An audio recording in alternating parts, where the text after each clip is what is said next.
when we talk about confidence, right? A lot of people say, I don't have the confidence to do XYZ. Yeah. Actually, the confidence happens only after you do XYZ. Yeah. So I think the same philosophy applies in life. We tend to just put a block and say, I can't do it.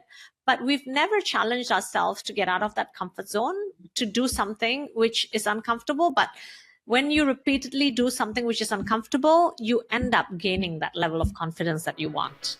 Welcome to this episode of Empower Her. If you're feeling powerless, unfulfilled, unsure, and want some nuggets of information that will inspire you to take that step, then in today's episode with Meena Adnani, we're going to talk about empowerment and what that means for you. Meena is a lawyer turned high performance and business coach for ambitious women. After working in corporate in senior management roles for over 20 years, Meena went through a massive financial loss with zero in her bank account. Within 2 years, she hit her first 7 figures, and now she is coaching women to build self-confidence and become wildly successful entrepreneurs. Meena, welcome to the Empower Her podcast. I am super excited to have you on. Please, could you share your journey, your story from where you were to what you're doing now? That would be fantastic. Thank you so much. Likewise, thank you for allowing me the space to share my story. And I hope that with what I share in this next hour, it's something that would not just resonate with people, but also something that would inspire them to take action and follow through with their dreams and their purpose in life. So to start with, I'm Meena. I am an empowerment as well as a business coach for ambitious female entrepreneurs. I started out as a lawyer. I was a lawyer in the UK and in New York for several years. And then I pivoted and started doing marketing, sales, and business development for the next 20 years. That's why I love helping businesses grow and seeing women succeed, because as you can resonate, I come from an Asian background. And at least during the time when I grew up, it wasn't easy for me to get the opportunity to get an education. My parents were quite conservative. The society I lived in was quite conservative, and I didn't have any female role models, women who created life on their terms. The role models I had were women who I loved deeply, but they were subservient to their husbands. They didn't have personal power. Their happiness and their sadness was very much dependent on their husbands. And that used to make me really sad. And so as a child, I made a promise to myself that I was not going to allow my life to be dictated by someone else or by the rules of the society that I lived in, that I wanted to live a life aligned with my goals, my dreams, my aspirations, and my purpose, because I truly believe every single one of us were created to make an impact on other people. And so it does not do anyone any justice to dim our light and not allow ourselves to become the highest and the fullest expression of who we are meant to be. That's fantastic. So I want to start off by asking you a simple question. What does empowerment mean to you? I love that question. So empowerment, nowadays, since we're talking a lot about diversity and inclusion, and a lot of companies are starting to embrace women empowerment, I think the more we are progressing in many ways, I think we are actually going backward. What do I mean by that? So a lot of people assume that women empowerment is about waiting for the company, for our peers, for our society, for the world to give us opportunities. People constantly talk about equal opportunities, about diversification and things like that. But I truly believe empowerment, the entire basis of empowerment is self-empowerment. We tend to rely on other people to validate us. We tend to rely on our society and our company to give us the opportunity, to give us the right to be able to speak up, to be able to add value, to be able to grow the company. But what we forget is that we have the power. It's not about waiting for other people to hand it to us. The power is within us. And it is just a very subconscious belief that we have, because since we were kids, we were programmed and we were conditioned to think that in order for us to be something, we have to do X, Y, Z. But the truth is, it's not about what we do. It's about who we are being that would help us achieve our goals and our aspirations. So empowerment in a nutshell means us being aligned with who we truly, truly are meant to be, without us allowing the society and the world to tell us who we are supposed to be. Us understanding at the basis of it, we are already powerful, and everything else around us, the external noise, is trying to stop us from being that powerhouse that we already are. So you have the slogan, the empowered woman. How did you find your empowerment? How did you kind of reach that empowered woman state? It's very interesting. It doesn't matter how confident you are as a person. It doesn't matter how empowered you feel. Every single one of us have what I call a blind spot. And sometimes when we have that blind spot, we're not aware of it. And in my case, like I said, I grew up in an environment where I didn't have any female role models. So I became the first educated woman in my family, actually the first educated person in my family. And I got qualified as a solicitor in the UK. I was qualified as an attorney in New York. Again, those are two very, very strong credentials that I have. And usually the average white guy is qualified in one jurisdiction. I'm qualified in both. And so given that level of experience I had, I should have felt confident. I should have felt, oh, I'm somebody.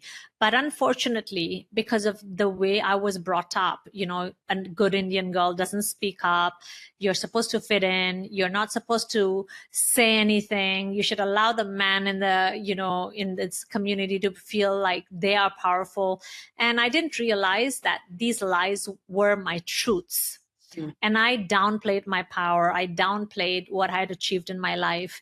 And throughout my 30s and 40s, I was living a life where I wasn't even aware of it, but I was living a life where I had a massive identity crisis, and that was my norm. And the identity crisis was at my workplace. I was very highly regarded. I was respected. I had a corner office.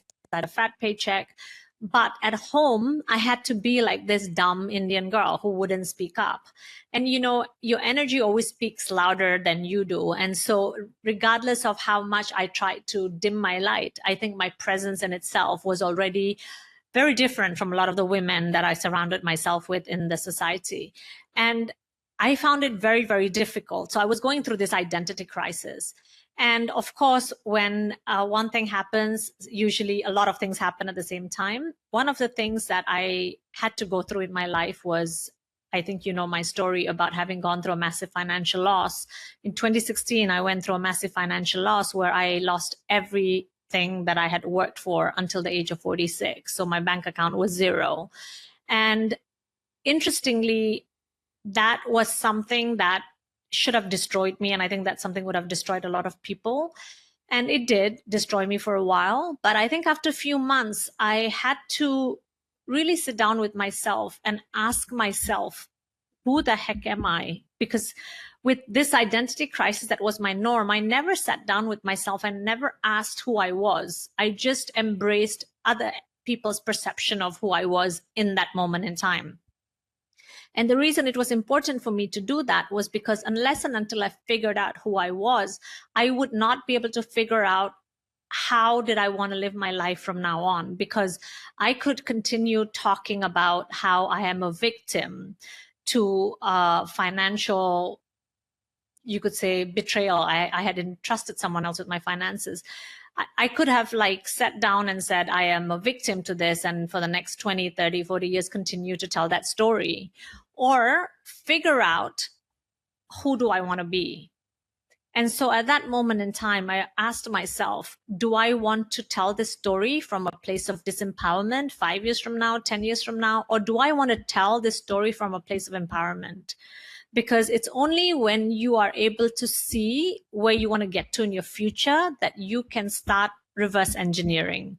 And I think this is one thing a lot of people don't do. A lot of people just live that life by default. They say that they have grand plans, they want to be able to get here and there, but they don't realize that the actions we are taking today compounded will have the effect of the dreams and aspirations you want to achieve or not achieve. And so for me, it was very clear that I wanted to make sure that this was a story I would tell from a place of empowerment. And so before I could figure out my action steps, the first thing I needed to work on was my identity. And that's when I started embracing my own power. And I said to myself, I'm a lot more powerful than I had given myself credit for. And if I was able to achieve success once, which I never gave myself credit for, so that's when I sat down and I looked at what I'd achieved in my life, what I had to go through in order to achieve that, because I had to go against the current. I had to go against the default setting of my community. I had to go against, the beliefs my parents had about getting an education. I went through every single thing, and I had a terrible health issue as well. When I was 17, I was in my deathbed, and still I fought to get an education.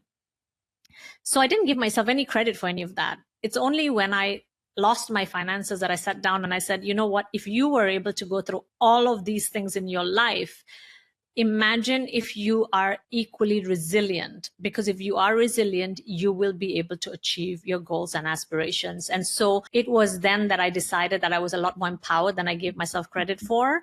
And I created a vision, and I said I wanted to be able to make that money back. I wanted to be able to, the tangible goal I set was I wanted to own a villa in Bali. I said, if I just own a villa in Bali, I would say I have arrived, because it's a really good tangible goal. It's not just like, oh, I want to make money.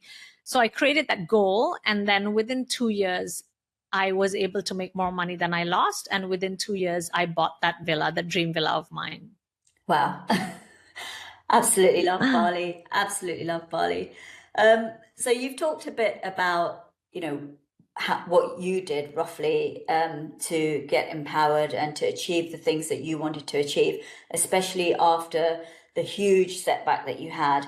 And of course, the environment that you were around was quite negative as well, towards women and, the way they thought and so on. What would be your advice to women, to discover what they want?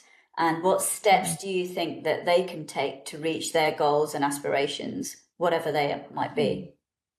Yeah, very good question again. The first thing I would say is really understand that every aspect of your life, whether it is your relationship, whether it is your financial, whether it is your health, every aspect of life starts and ends in your mind.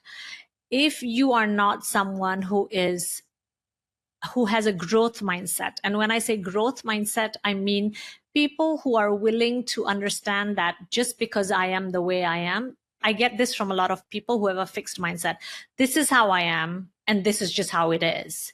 What people don't realize is that we are not cast in stone. We are living, breathing humans. Our cells are constantly dying and multiplying, and we have new cells regenerating in our body, which means that we are constantly evolving and changing. And so if we are constantly evolving and changing, that means we can change our habits, we can change our thought process, we can change our beliefs before you can disqualify yourself and tell yourself, I don't have what it takes. Because we tend to be our own worst critic. We say things like, oh, I get this a lot. Oh, you are lucky because you're educated. You are lucky because you have the finances. You are lucky.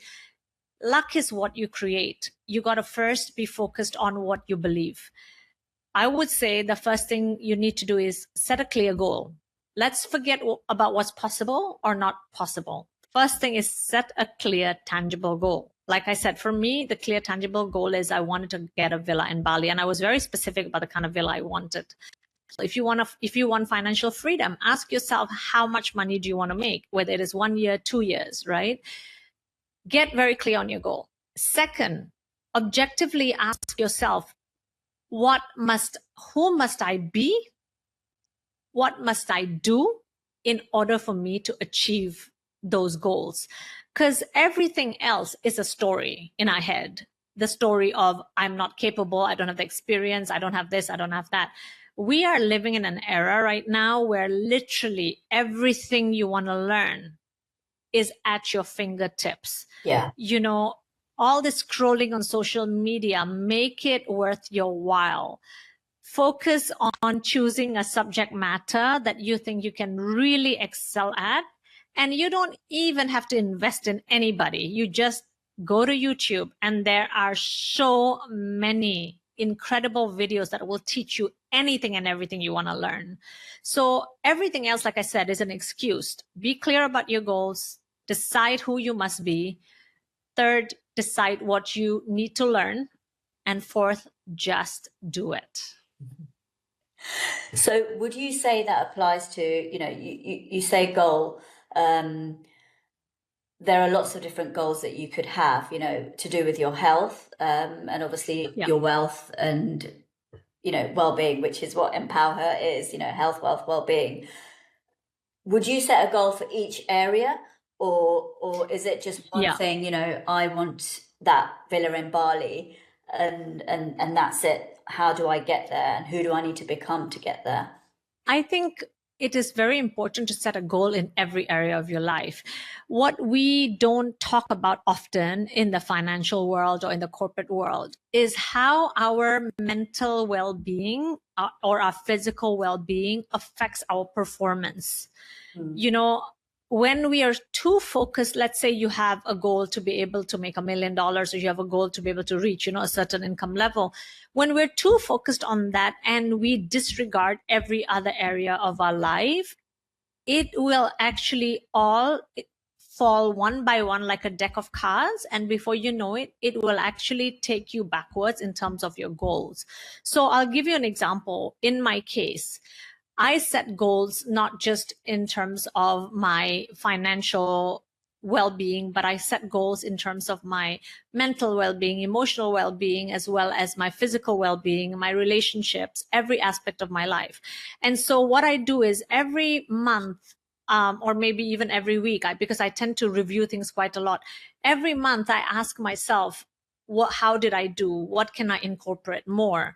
And so over the years, I've incorporated things into my life that have been the bedrock or the foundation of my ability to think clearly, of my ability to feel happy, just not in my own physical body, but also in terms of my emotional as well as my spiritual journey. So I'll share with you some of the things I do. The one thing I do is I work out. I work out at least 5 times a week. And I think as women, the older we get, the more important it is for us to work out, because you want to make sure you retain muscle and you don't go through muscle loss too much. And that prevents, obviously, osteoporosis.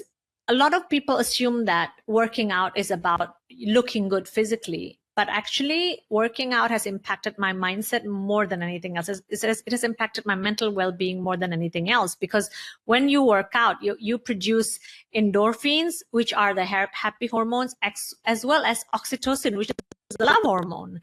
And so when you're constantly in a state of flow and happiness, imagine all the stuff that you can do from a place of feeling creative rather than feeling like, you're tired or you're always frustrated. So one thing I do, like I said, is I work out. Second thing I do is a non-negotiable for me is meditation every single day.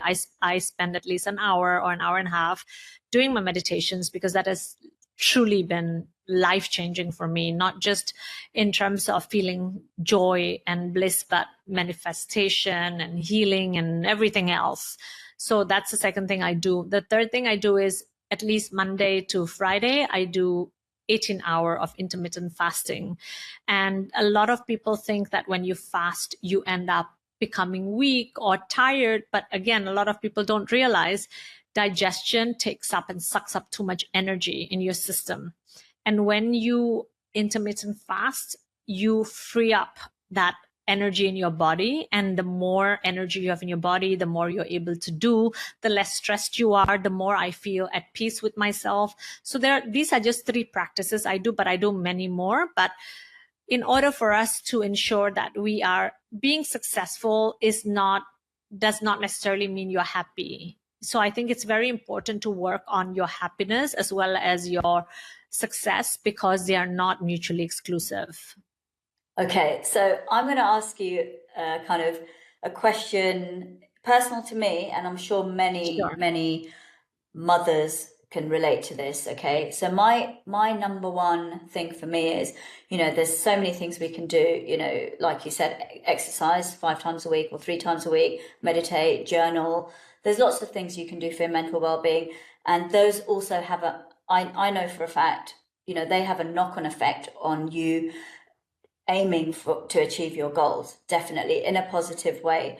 What would you say to someone like me that says, I just don't have the time, I've got kids and they suck up my energy mentally, physically. I can't get round to exercising every day anymore, and I can't get round to achieving the goals that I need to achieve in this set period of time that I've, set myself on. And it becomes a frustrating thing for many parents, because there is a lot of narrative out there as well that, suggests that if you want to achieve X, you need to do this, this, this, and this. But that's not really feasible for many mothers and parents out there as well. Yeah. I think what's really interesting is that a lot of times we say we don't have the time, but is that really the truth?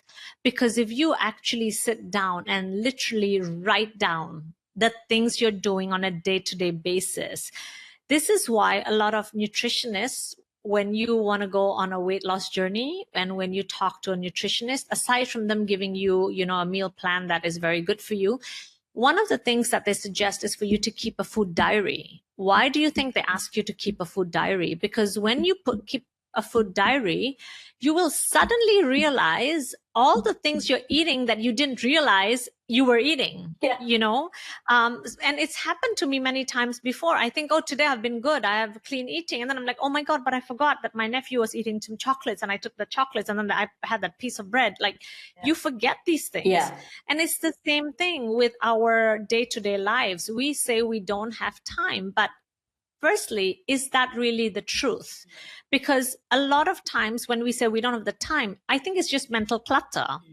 It is us believing that we don't have the time because we're constantly stuck in this hamster wheel of I got to do this, I got to do this, I got to do this. And we don't take the time to breathe and just be in that moment, Second is to really assess whether you are assuming in order for you to, let's talk about specific examples. Let's say we're talking about working out, right? If you're like, I don't have time to go to the gym 5 times a week, forget it. I'll never be able to get fit. No, everything starts with 5 minutes. Literally. This is why I love the book by James Clear, Atomic Habits. He talks about habit stacking. So all it takes is doing something 5 minutes a day. 5 minutes. Don't tell me you do not have 5 minutes. Let's say in the morning, the minute you get up, instead of scrolling for 20 minutes on your phone, jump out of bed and do 5 push-ups, or do 20 push-ups, do 30 push-ups, and you don't have to say that, I'm not going to get anything out of 20 push-ups. Well, you will. Over time compounded, you will. So start small.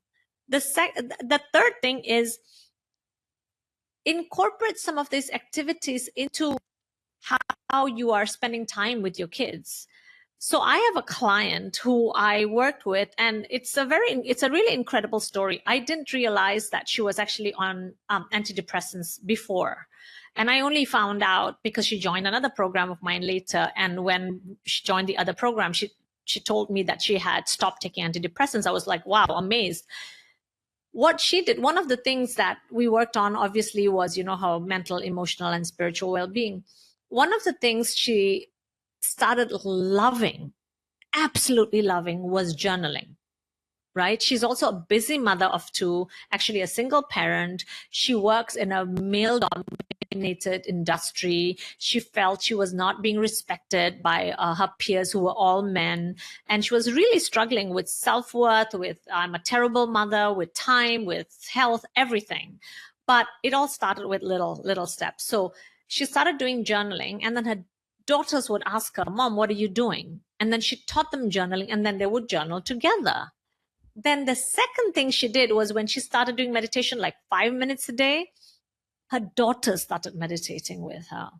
And, we worked together maybe about 2 years ago.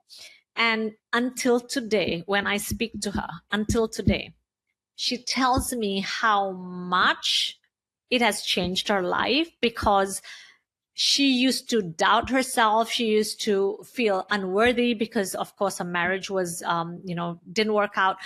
But until today, she said, I have so much self-love, self-appreciation, and very much present as a mother. Stop beating herself on the head about not being a good mother, and incorporating all these things with her kids. And can you imagine the future she's creating for her daughters, because she's raising them to become self-aware and getting them to understand that in life, if you have all these things that stress you out, you have all these tools that are your fallback that can help you center yourself. Yeah. And there, like you said, there are lots of things you can do at home, and it does just start with 5 minutes. Yeah. You think, 5 minutes, what's that going to do? But it's huge. Yeah, it is huge. It is huge. Take the stairs. Like, I have a standing desk, actually. I rarely ever sit. I have a standing desk. So most of the time I stand. And then if I feel a little tired, I have a high stool. So I sit for a while in the stool. So there are so many things you can work around, but you just have to be intentional.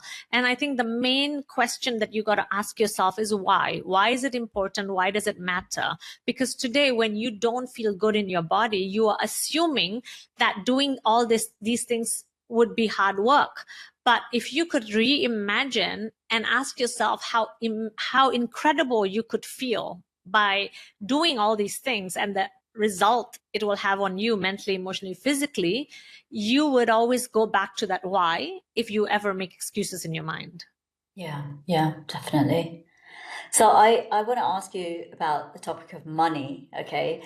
Sure. A lot of women have this thing about, they have money blocks, they have issues with money, and they're not always as, maybe being as risky with their money or investing or even thinking about these things, whether that's from a younger age or even into adulthood and as you get older.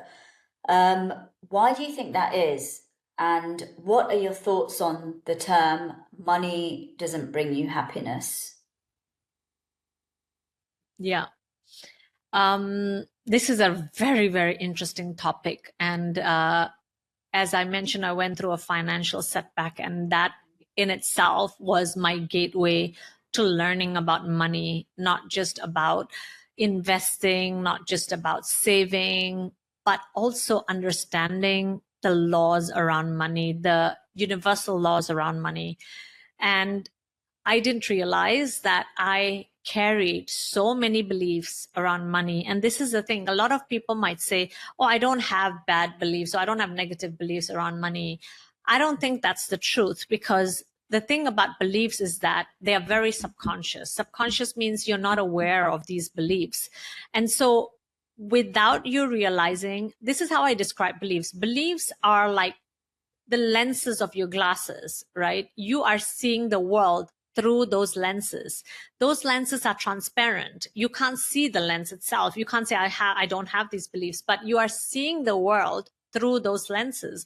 And these beliefs are what is sabotaging our financial success. And so I'll share my blocks, and I think a lot of women will be able to relate to this. So despite making six-figure salary at that time, I still had a lot of fear and blocks around money. Why? Because my dad was an immigrant. Since I was a child, I saw my dad struggle. He moved from India to Indonesia, and he was a self-made man. And so he built everything, from the ground up. So I saw the struggle. I adopted their beliefs around money. And so I used to hear things like, it's not easy to make money, and you got to work hard to make money, and you got to save money, and money doesn't grow on trees. A lot of these beliefs that I learned and acquired. And so when I was financially abundant, I still didn't think and feel I was abundant, because I always had that fear that I need to curb back. I shouldn't spend this money on, wait, what? I should this much on a holiday? No, that doesn't make any sense. It's very expensive. But the truth is it really expensive, or is it just a mindset block?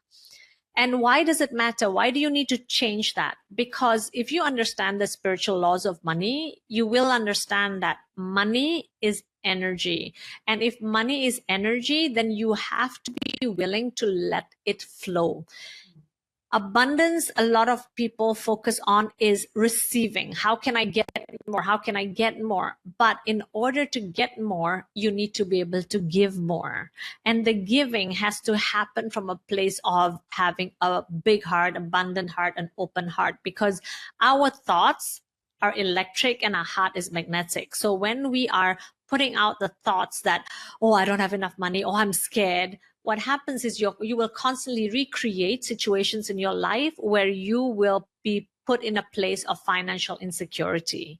And so in order for you to learn how to be open with money, how to feel blessed, how you can be a blessing and how you can equally be blessed, you have to learn about the spiritual laws of money, change your beliefs around money, and focus on the blocks and the subconscious beliefs you have that is actually sabotaging your success and your financial abundance. I feel like there's a lot of kind of inward work that you need to do on yourself, a form of kind of self-discovery, because like you said, growing up, when you're a child, you soak in so much from your parents, from your, extended family, from society in general, from your friends, and you grow up with that. And it's almost a case of, is that really you, or are you a reflection of everyone else out there? Exactly. The quicker you can do the self-discovery work, the quicker you can probably achieve the goals that you want to achieve. That's what I'm getting. Yeah, but the sad part, Shreya, is I find that it's not just women, but I find 99% of people in the world do not get to live the life they want. Yeah. And I think it's so tragic. Until they die, they don't get to live the life they want. They live the life that is expected out of them. Yeah. Even for men, you have to be a good husband, you have to be a good son, you have to provide for this, you have to do that, you have to do that. And many people have dreams and aspirations to follow their heart and do something else, to write, to paint, to do something else. But then society tells them, don't be silly. You can't make money as a painter. You can't make money as a writer. You can't make money doing this. And so a lot of people are living the life of the unfulfilled dreams or aspirations of their parents or of other people. And I find that that's really sad. It takes courage to be able to say, somehow what is expected out of me is not what I want. And that was something I had to go through. So for me to quit corporate, a lot of people hate corporate. I absolutely loved corporate. I was doing very well. I was smashing my goals. I achieved my, 5-year goals in 1 year in the company. I was very empowered, cornered office, paid very, very well. But after recovering from my financial loss, I changed as a person. Something in my heart just changed. And I felt that I had a bigger and greater calling upon my life. And that calling was to serve other women. And I said, somehow it dawned on me that if I could build success twice for myself, imagine what I could do for other women. And so I stepped away from my career to do this full time, not because I hated corporate, but because there was a bigger calling. And it was very hard. It was really hard, because how do I explain this logically to anybody, to my parents, to, my friends? And so a lot of times in my life when I've had to make decisions which I felt were not going to be backed up by other people, I would just sit in silence and trust my own intuition. And when you do a lot of that work, when you spend a lot of time on your own and reconnect with yourself and disconnect from the world, you will trust your own gut. You will trust your own inner voice. And so I did that most of the time. And I think there are many women like me who don't have the support that they desire, but there are not many women who are willing to sit with themselves, do the work of the inner healing, change their narrative, and be their own role model. Yeah, absolutely. So I'm going to ask you a quick question. Do you think money can bring you happiness? I think happiness and money are not mutually exclusive. Money doesn't make you unhappy. Money doesn't make you happy. Of course, money can give you incredible experiences in your life that leads to happiness, but you cannot look at money as the only source of happiness. So a lot of us look at people who are running multi-million-dollar companies or who have multi-million-dollar wealth, right? And we think, oh, I wish I was her. Let's talk about the Kardashians, right? If you look at the Kardashians, a lot of people aspire to be like the Kardashians. Oh my God, at the drop of a hat, they can earn so much money. They have that much of Instagram followers. But how many of us would be able to walk in the shoes of one Kardashian for one day? I don't think it's all as glamorized as we think it is, because there is a lot of pressure. There is a lot of expectation. And a lot of times there is a huge discontent. I mean, I am not a big fan of watching reality shows, so I don't watch the Kardashians.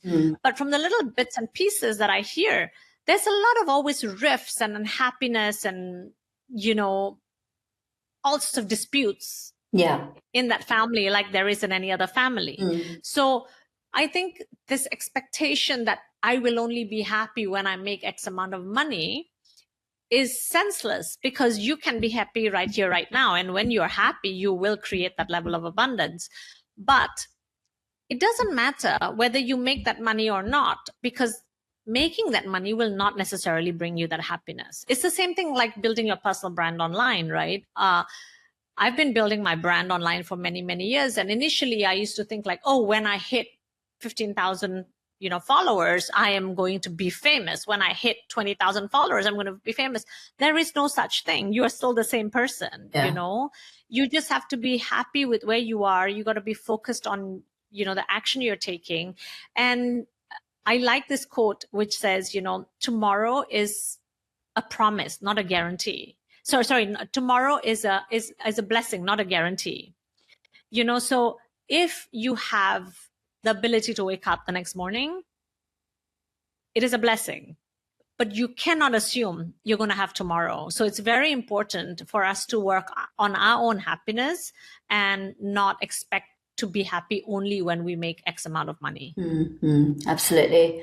No, I read a book. I'm reading a book. I finished it now. I don't know if you've heard of Stephen Bartlett. Oh, I love him. Yeah. I am such a huge fan. Yeah. So I've just finished his book, The Diary of a CEO, and one thing that... Is it the 33 laws? Is it the 33 laws of success? Yeah. The 33 laws. And the one thing out of that whole book that's stuck in my head and I can't remove, and I keep telling everyone the same thing, I keep repeating roughly what he says is, he outlines, average age of your life is about 77 years according to the US. Okay, so depending on your age, okay, look, I'm 46, so I have X amount of years left to live up to 77. That's if I live that long, or I could live longer than that. So in those X amount of days, imagine your life like a roulette table, and you've got all these chips in your hand. Where are you going to put those chips? Where are you going to place those bets? Choose wisely, right? Really think about what you're going to do for the next X amount of days you potentially have to live. Like you said, it's a blessing if you wake up the next day, right? Yeah. And you wake up, where are you going to place those chips?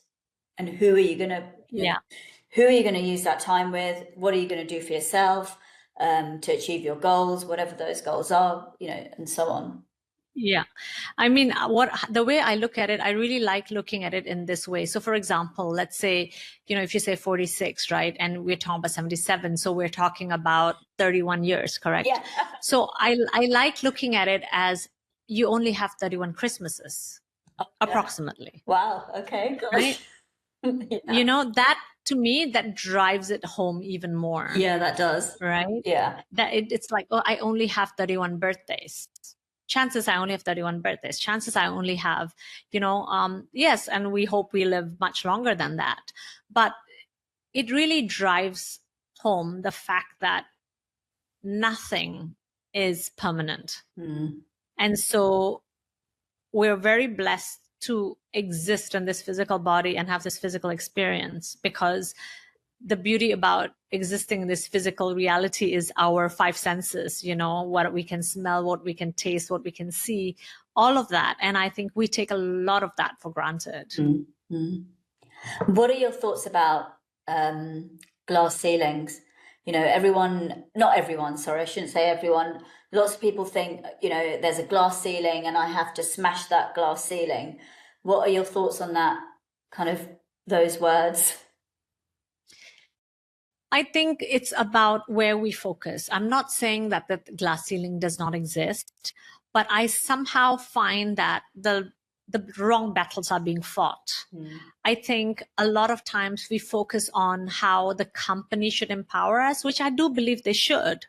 But what would it be like if you actually embrace your own power and show up a lot more confidently? What would it be like if you actually speak up? What would it be like if you actually prove yourself without waiting for the right opportunity? Because in my corporate career, I was one of 3 women at a board level. And at our board, we had 9 men. So imagine how many, like we were such a small percentage, right? And I was one of them. Did I ever feel like, oh, I was a minority? Did I ever feel like I was it was difficult for me to get that? I never focused on it. Since I was a child, I never focused on the difficulty. I focused on what can I achieve? Because whatever you give attention to, you give power to. And I think we have, as a society, disempowered ourselves too much, and we expect other people to create different rules for us. But what we forget is, hey, you know what? Maybe we can show up in a different way and stop speaking about it as a victim. Start taking responsibility for your own, what you want to create in your life and your own destiny, because a lot of times I think we don't do that. Recently on LinkedIn, I came across a post which kind of like horrified me. This woman who had built a very strong following on social media she was a social media strategist. She obviously helped people build a personal brand and help people attract clients and whatnot. And there was a guy who commented on her post. And actually, was the comment necessary? No. But was it wrong? No. His comment was, because she kept talking about financial freedom, and his comment was, can you explain what you mean by financial freedom? Because from what you are saying, because she kept talking about financial freedom and passive income. Yeah. And he said, could you explain to me what you mean by financial freedom? Because even though you're not employed, you are freelancer and you're still trading your time for money. So in my world, or in my opinion, that's not financial freedom. Because you don't have time freedom. Yes, you get to choose what time you work, but you're still trading your time for money. Yeah. It was a very valid point. Was it necessary? No, it wasn't, but it was a really valid point. And oh my God, she created an entire post about it like she was a victim. And she wrote about how this was misogyny and accused him of misogyny. And I'm like, oh my God, this is where I find women empowerment has gone wrong, because this is not women empowerment. This is us playing victim to something which is not even a thing. Yeah. I think what he said was valid. So let's stop using women empowerment as an excuse or something that is our free pass to claiming that we are victims, because we're not always victims. Yeah, absolutely. You're right. You know, there is a lot of stuff out there on social media, and it does frustrate me where you start playing a card, whatever that card is. Okay, there is no need for it. And yes, if someone is being X, Y, and Z, whether it's, you know, racist or sexist or whatever, it's pretty clear.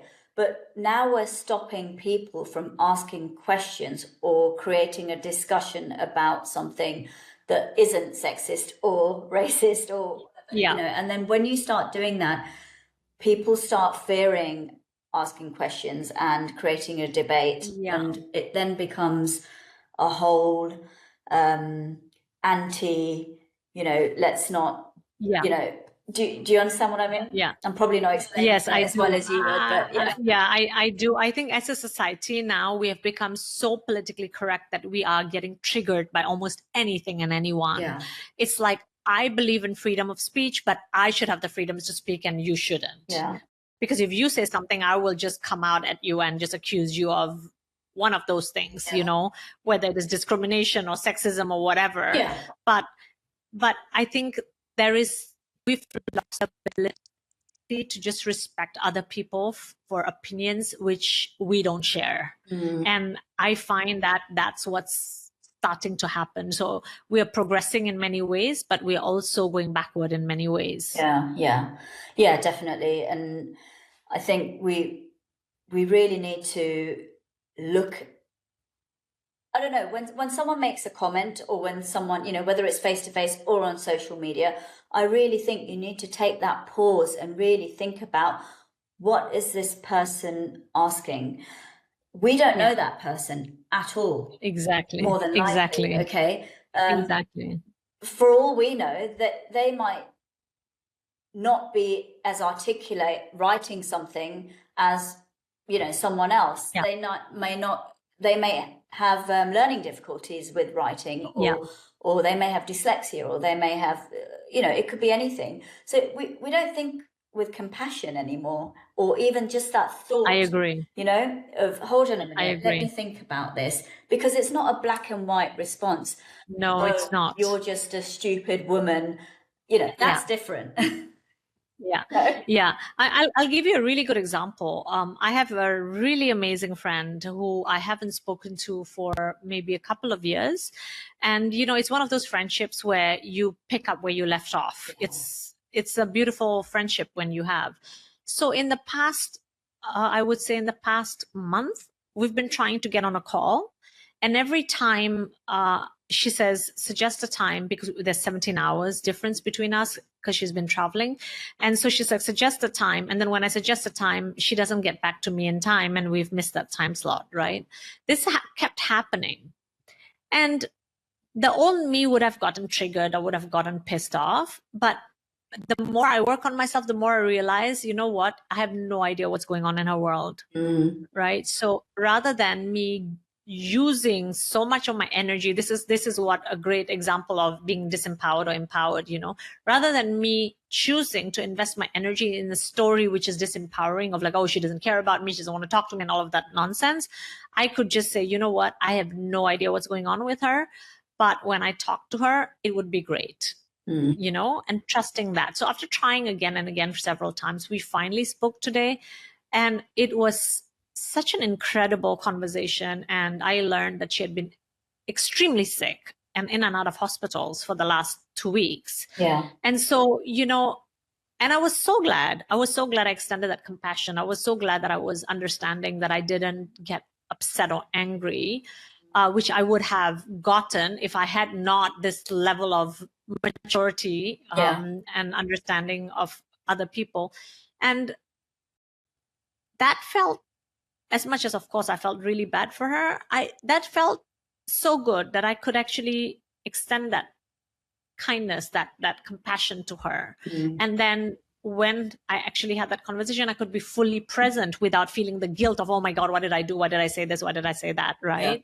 Yeah. So I think it's very important for us to every now and then, what I always say is practice the pause, pause for a while before you respond. Pause. Is it necessary for you to say this? I know it doesn't agree with your values. Do you want to be connected to this person? Or is it better for you to just walk away and not say anything? Of course, there are times when you should speak up. I completely agree. But you got to really decide how much of what you say is important, the impact you want to create, and especially if it's online, how do you want to be perceived? Because ultimately you are your brand. Yeah, absolutely. So, Meena, what advice would you give to women that are looking to achieve their goals or even do the kind of self-discovery? Because I think from our conversation, I think that is the key to really do the self-discovery part. What steps would you suggest that women take? Doing an audit of yourself, audit of your habits, audit of your beliefs, audit of the conversations you're having about yourself to yourself. And then looking at it from an extremely objective standpoint and ask yourself, is this true? Because a lot of things we say to ourselves are extremely unkind and they're all extremely subjective. So when you say things like, I will not be able to do this, or I don't have what it takes, or like, I'm too old for this, right? Write down all of those things and then step back and look at it and say, I'm too old. Is that an opinion or a fact? Because that's just an opinion. And if it's an opinion and if it's not a fact, how would you prefer this opinion to be, which is much more beneficial to you? So instead of saying I'm too old, you can say I still have another 30 years. Yeah. What do I want to do with this amazing life of mine?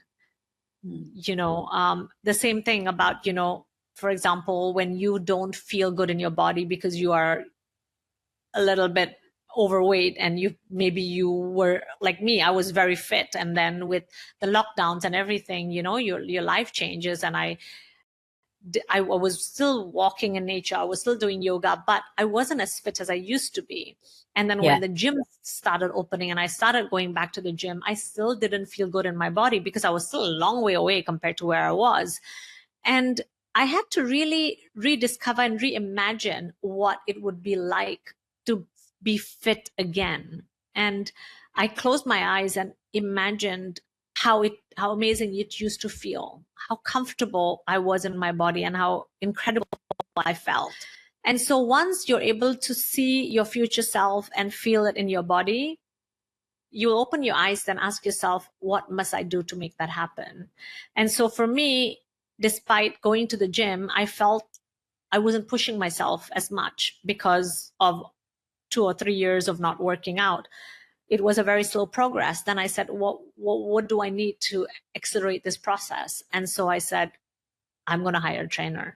Now, a lot of times people don't want to work with coaches or trainers because I can do it myself. So I'm qualified as a body pump instructor. I'm qualified as a body balance instructor. I qualified as a yin yoga instructor, and I qualified as a yoga instructor, right? Wow. I have all these qualifications. And so it's easy for me to say, I don't need a trainer, right? I can do this myself. But the most powerful thing about working with a trainer is when you feel introducing you in the morning, there's somebody in the gym waiting for you, and you're not going to just pull the blanket and then go back to sleep. You're just going to, get your backside out of the bed and you're going to go to the gym. So for me, that's one thing. Second thing is when you're doing weights and he makes you carry heavier weights than you are willing to carry, you would not normally push yourself to that level, right? You would just say, I can't be bothered. Push-ups, no, not today. I don't feel like it. But when you have a trainer, like he's like, no, you can do it. I know you can do it, right? So this is the beauty about working with someone. And for me, that was a game changer. That's really, then I started feeling great in my body again. And I could just feel my body feeling exactly how it felt in my vision. So I would say, be very clear about what you want to achieve. Write down all the beliefs and thoughts you have about what is keeping you. Visualize what it would be like to get to your goal, open your eyes and start taking action.